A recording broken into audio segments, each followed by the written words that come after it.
What's going on, you guys? Hope you're all having a beautiful day. We got the 2017 Camaro SS. Take a listen to this.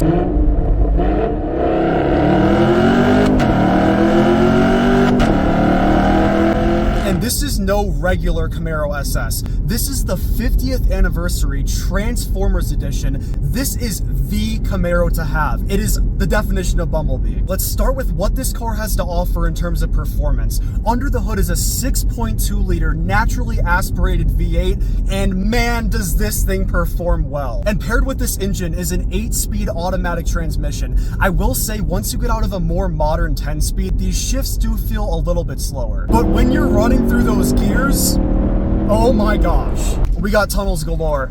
Take a listen to this.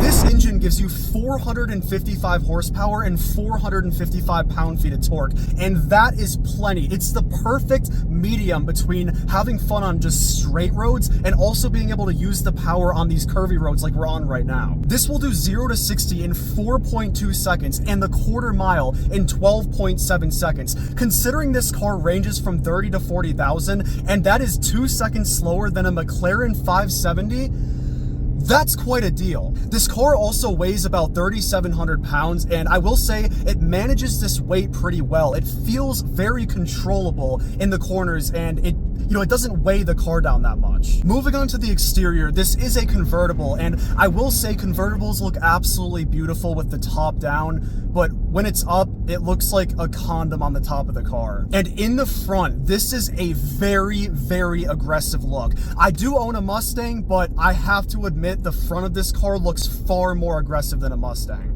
And I have a theory here. You know how they're canceling the Camaro? I think that throughout the generations, they've been squishing the headlights so much that they realized they couldn't squish them anymore, so they had to just cancel the car. But these cars are not considered rare yet, and you can still pick one up for pretty cheap. And listen to this noise. Most people wake up and drink a cup of coffee or take a cold shower. I would wake up and just do this.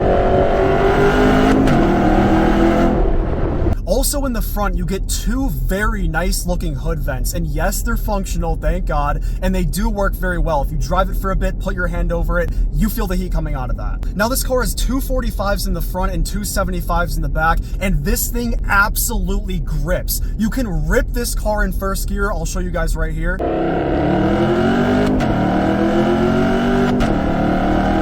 And I've been driving this car for a while, and I've had zero traction issues. That's incredible to me. 455 horsepower, and it manages that power so well. The way that Chevy set up this car makes it just very balanced with how much power you get, how it feels in the corners, how much it weighs. I really like this. And can we please settle the beef? I get it. If you're a Chevy guy or a Ford guy, can we just learn to love these other cars? They're all cool. They sound amazing. And when you're coming into corners with speed, yes, this car brakes pretty hard. It doesn't have Brembos or anything special like carbon ceramics, but still, I am pretty impressed by how this can brake. Moving on to the back, you get that beautiful, beautiful SS badge. I don't know if it's just me, but cars with those badges, I just love them. It's like, yep, I'm fast, you see it, you know, don't race me. Or you could race me and lose. This car also has a rather small but very nice looking spoiler in the back, and something about cars, sports cars that don't have spoilers, they just feel naked to me. A spoiler really completes the design of any sports car in my opinion, but just be careful not to overcompensate. And since this car has the 2 SS package, it has the quad tip exhaust, and I drove a C7 Corvette Stingray a couple weeks ago, and both of these sound equally as good. The pops, the bangs, the shifts, it's so nice. Now when you're done drooling over this exterior and you move on to the interior, when you first open the door, you're greeted by a beautiful Camaro that's lit up when it's nighttime right on the door sill, and it just makes this car feel more special. The door panels are very sharp and angled, and I like that about this car. It just feels sporty. It has a very sporty design. And because this car is the 2 SS package, I mean, this is like the Camaro to have, like I said. It comes with heated and cooled seats and a nice leather interior. It feels so great to fit in here, but it definitely has that kind of sport feel. Like you sit down, you're just ready to floor it and take corners. And this is one of my favorite touches about the interior. You get nice SS badges embroidered into the seats, and damn, those look good. Okay, I've been ranting a lot about all the positives about the car.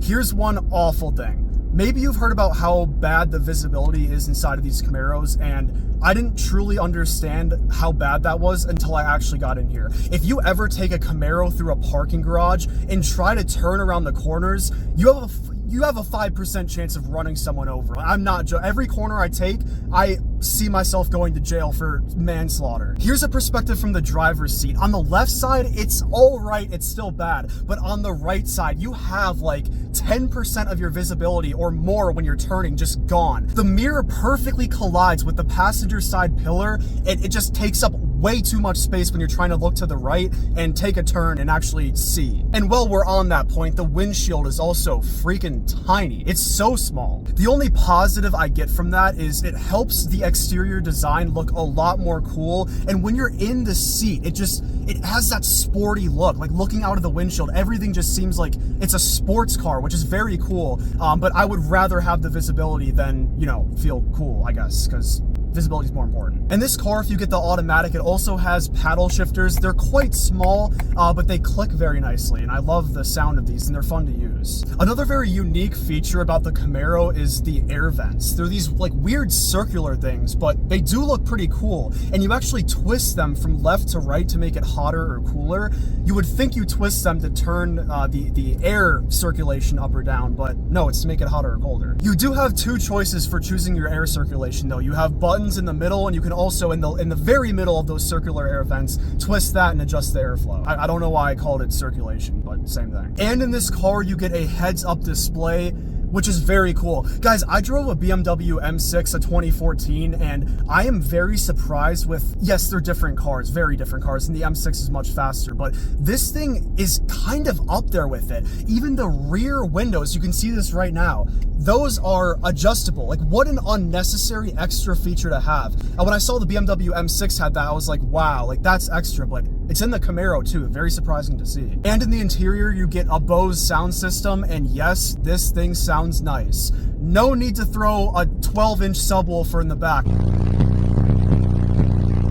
Another very nice touch in the interior of this car is it has ambient lighting, and I absolutely love cars that have ambient lighting because driving them at night, it just feels so good. And we just hit another tunnel, so enjoy.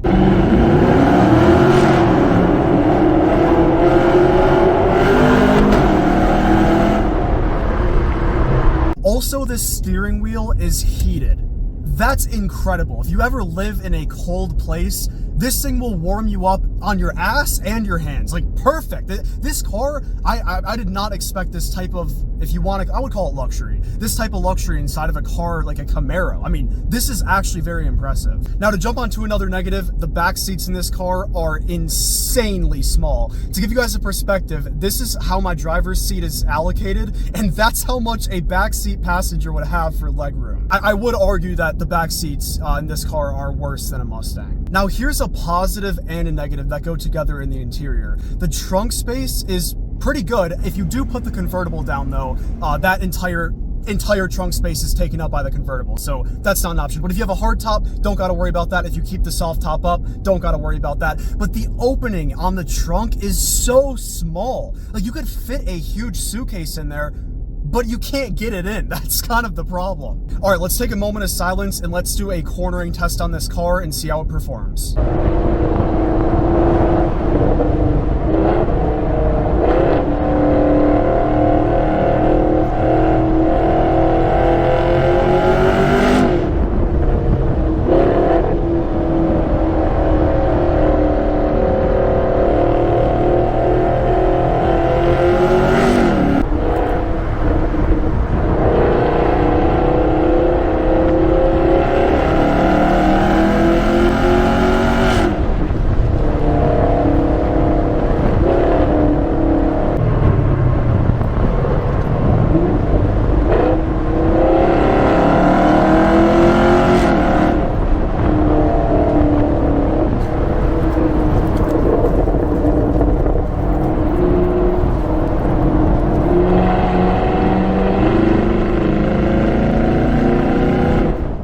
from my understanding, this car is pretty reliable too. I own an EcoBoost. Go ahead and go crazy in the comments, that's fine. That is such an unreliable car. It's obvious to me that V8s just are way more reliable, and you cannot beat the sound of a V8. Like, there's nothing you can do. Also, this car has a nice little infotainment system. I think it's the perfect size. There's nothing too special in there. If you guys saw my 2024 Mustang GT review, that car has some special features on that infotainment system, but they are 7 years apart, so that's not very fair to compare the two. In this infotainment system, though, you do have GPS, you have Bluetooth, you can adjust the color. It's a weird selection of colors, though. You don't get the whole spectrum, you just get like 40 options. I think that's kind of strange. The only feature it's missing is a little button to make it transform into a robot. But the convertible, that's close enough. It transforms. Let me know what you guys think of this car down in the comments below. Be sure to check out my POV video on this car as well, and enjoy the edit in 3, 2, 1. Peace.